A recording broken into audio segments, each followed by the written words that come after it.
Does gender inequality impact people's health? This may sound absurd, but this is true in most developing countries. Gender is a major determinant of health. Both men and women experience many health risks. But there are health concerns unique to each sex. This is normal and part of biological health factors. Apart from biological health factors, there are social determinants of health. The problem comes when social gender norms give rise to gender inequalities.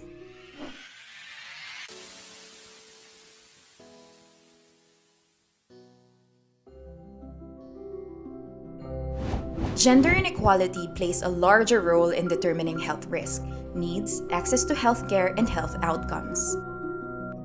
In many countries, women must often ask for their husband's permission to access treatment for themselves and their children.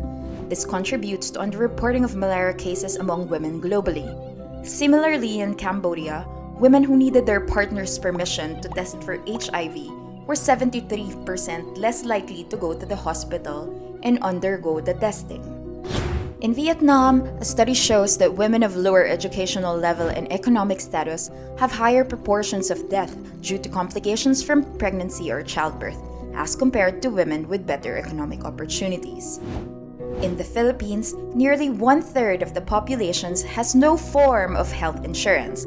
Living in a country with an average salary of $480 per month, single confinement to a health facility can cost $475 per treatment.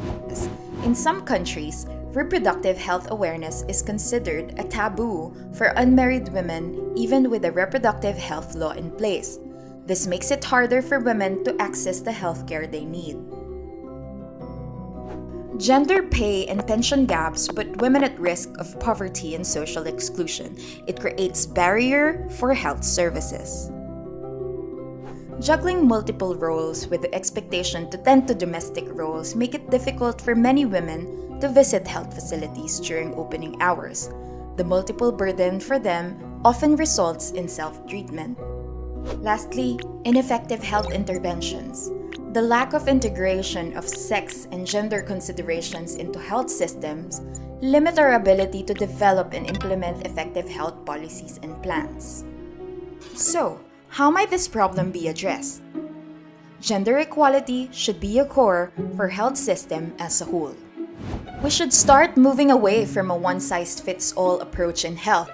A well-designed health system ensures women and men benefit equally from high-quality services. We should address harmful gender norms that limit women's ability to access healthcare. We should place supportive policies for women health workers and implement institutional policies to encourage their growth. And we should ensure that women have a place in the decision-making process to improve the diversity and perspective of our healthcare. Gender equality is key. Only when we have gender-equal health systems will we truly achieve health for all. If you're interested and would like to see more videos like this, support us on Patreon, link in the description below.